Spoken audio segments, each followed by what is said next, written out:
Juliana, and this is the Creative Reprieve. Welcome to my channel. It has been a little bit of a journey to get here. I appreciate any of you that have been kind of stalking the channel, if you will. I doubt I have a whole lot of people doing that, but the few followers I have, I'm sure, have gotten notifications of change name, change name, change name, change name. Let me explain. So it used to be a gardening channel. If you're looking for gardening now, it is not going to be a gardening channel anymore. It is a creative art channel because I am an artist and that's what I do and that's what I love and that's my passion. So I figured let's share that. Today, for our first video, we are going to be painting, well, I say we because I assume that you're going to do it too, right? Like you want to paint or painting coasters. Like, ooh, look at the eyes. Oh. Anyway, okay, so these are wooden coasters, obviously. And I got a 6-pack of these little wooden coasters. They come with a little thingamajiggy, like a holder, right? And I got these at Hobby Lobby for about $8. I have gesso to gesso all of them, and then I have some paint. Let's get a little sippy coffee. Okay. Are we ready to paint some stuff? I think so.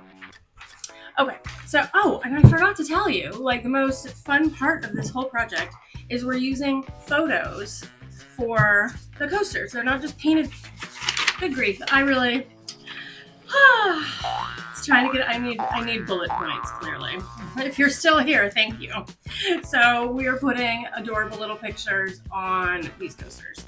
And this is actually kind of a second part, like this is a 2.0 project for me because I made these for our house one Christmas. I made Christmas ones that were really cute. They had Christmas paper, like scrapbook paper on them, and some washi tapes, which I have a whole box of washi tapes to use as well.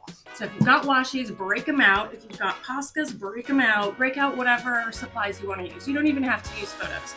If you use your photos, just print them on copy paper, not on anything too thick, because we're gonna Mod Podge these on after they're painted. So I'm gonna paint these white with gesso, and then I'm gonna paint the color and cut these out and glue them in Mod Podge, and they're gonna be really cute. So stick with me. I promise my videos will get better. I'm a little out of practice, and granted, I haven't done videos like this in a really long time. So you want to measure your circles. You know what, we'll cut these out after. So you measure your circles and make sure that your pictures are gonna fit. So I have a little red square there. I did that in Illustrator because I have Illustrator. You can certainly use Photoshop or whatever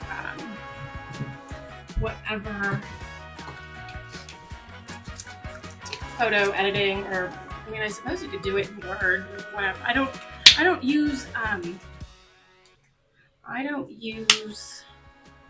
Paint or CorelDRAW. I don't know if they even have that anymore. Like I'm a little out of it, simply because I just don't use those.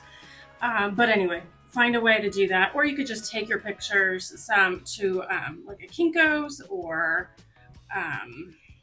Office Max or Office Depot or whatever you have nearby, and they can copy them and shrink them down a little bit. Like if you bring your coaster in and say, hey, I want this big photo to fit on this, please help me. They will shrink it down and copy it on copy paper, and there you go. So let's do this first. All right, so I'm whipping out the gesso, getting ready to paint all of these little coasters white. It really does help for painting purposes and all of that, so that way the wood grain, I mean, unless you want the wood grain to show through your paint, which, you know, more power to you, and do what you like. So for these, I did paint gesso on all 6 of them, so that way my paint was very opaque. Because the paint that I'm using is a little cheaper, so it's not as thick and the opacity is a little lighter, which can be really frustrating. Using a better paint, especially acrylic paint, is very helpful. So if you can afford better paints and you're a regular crafter and you're going to use better paints, then get the better stuff. Don't waste your money on the cheap stuff that's not as good, and it takes 18 million layers to get the opacity that you want. This color that I did wind up doing, I only used 2 coats because of the gesso and because it was dark enough with the 2 coats. If I had done any more, I think it would have been a lot darker and I wouldn't have liked that as much. So we're just wrapping this gessoing situation up, and meanwhile I'm painting all over myself. Oh, and here we are trimming pictures. Like I said, they gotta fit, so I'm trimming out my little squares. See, aren't they cute? Aren't we adorable? We went as Mario this year for Halloween. It was really cute. I was Luigi. And then I'm using my little corner rounder to make it pretty. You don't have to do that. You could cut out just the people. I thought about doing that actually, like just cutting out our people and ditching the background on a few of them, but I don't know. I kind of skipped that one and skipped that idea altogether. I do like a background on a photo, but I might make something else with photos where I cut out the people and ditch the backgrounds, because sometimes backgrounds are a little clunky and can be all over the place with people in the background and crap in the background and whatever. I have to be careful with that photo that I just showed because it has a beverage and can't have beverage showing on YouTube. So that's why I'm a little, let's stick this one off to the side with that one. All right, more cutting, more corner rounding. Isn't this fun? It's fascinating. Just so fascinating. And I'm still cutting. Rounding. Oh, I love that picture of my daughter. She's so cute. All right. And we're finishing up with that. And I'm dabbling. And now I'm checking the dryness. And they're dry. I guess I could have mapped out or planned out my design a little bit better. I have already planned out next week's video, so at least that one will be a little bit more coherent. Isn't that nice? Vlogging and doing YouTube videos is actually kind of difficult because you literally are sitting here talking to yourself. And while I'm pretty good at talking to myself, for the most part, it's really hard to carry on a conversation with yourself the entire time. And, I'm assuming people are going to watch this, let's hope. So maybe I'll bring some funny into your lives. Okay. That may be the last coat of the blue.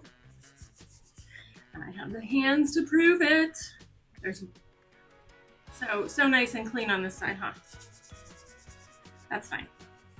That's fine. Okay, hi friends. So it has been a few hours. Letting these sort of just dry and whatever. I don't know, like they're still very rough on the sides. And that very much bothers me. So I'm gonna sand them again. It's fine. All right, and now we've got the Mod Podge. Mod Podge. Here I am literally asking all of y'all, how do you pronounce Mod Podge? For the longest time, I'd say Mod Podge, like hodgepodge. And I told my daughter that because we got to talking about it. And she said, what the heck is hodgepodge? And I said, it's like a big mess. It's a hodgepodge. She's like, and she gives me the big eyes. And it's like, okay, crazy woman. Yeah, probably. So we go through the Mod Podge, the hodgepodge of glue for a while.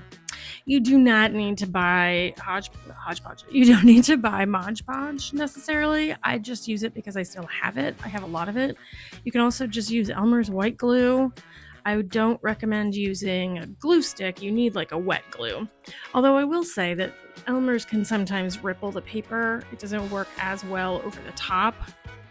In Mod Podge, oh boy, I can't read those ingredients. It's too small.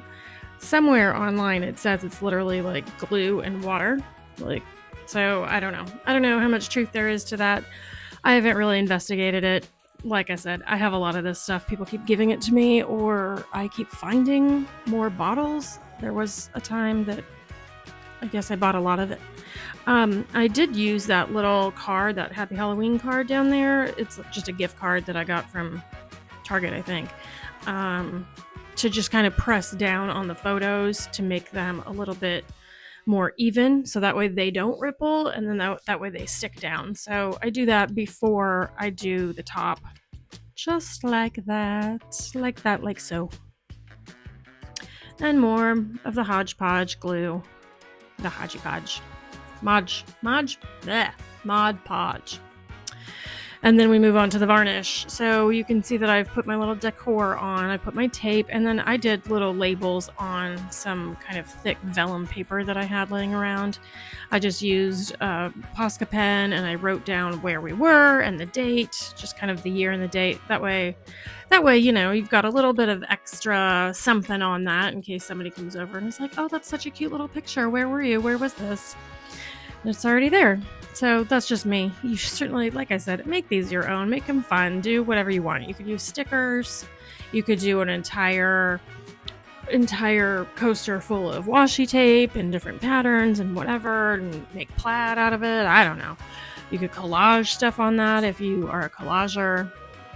I'm actually a collage artist as well. So we are gluing the backs on after putting several layers of varnish on this, and these guys will be done. Yay. Finally. So I have cork back just because they had them right there with the coasters. It was actually on the end cap, which I thought was interesting. It was like, hey, don't forget this. My first ones with the stone, I put felt on the back, which worked just as well. So whatever you prefer. Felt is nice and cheap. Sorry, my whole system is just like long. Because anyway, there's a lot of shaky cam. I'm sorry. Let's see. So we just put a nice circle of glue, and now it doesn't stand up. And then I do hope you guys really enjoy my videos, and I hope that I get to do this for a long time now with a wonderful, beautiful audience such as yourself. You guys look so good today. So lovely. So nice. Oh, and now we have out of focus video. I am so sorry. My new camera that I had to get is a whole situation. It might have to go back because it's a situation, like I said, but it is what it is, unfortunately. And now the project is finished, so I can't go back and reshoot this. But hot glue is our friend, so we're hot gluing all the cork backs onto the coasters, just kind of pressing down for a minute, make sure you get good attachment. You can also use felt because felt is cheap and cheerful. I actually did felt on the stone ones that I did way back when, and that worked just as well. And didn't scratch our table. It was great. Like, that's the whole purpose of coasters, right? Isn't this a fun geeky project? Coasters, because this is 1900s and people still use coasters. My husband's kind of a stickler about it, actually. We do have wood tables, and I get it, so I'm with him. And I can't stand like the puddles that beverages leave, so the stone ones were great because they kind of absorbed a lot of that for the most part. I haven't used these on cold beverages yet. I usually have to have a napkin underneath because the wet, like the puddle, makes me insane. Even at a restaurant, it's like, can I have another dozen napkins for my drink, please? So anyway, here we are. Last one, I think. Yep, that is the last one. All right. Anyway, before Crazy Lady gets any crazier, these are done. Yay! And now I have coasters for my downstairs. My husband will be so happy. Thank you guys so much for hanging out with me today, and I will have another video for you next week. Bye.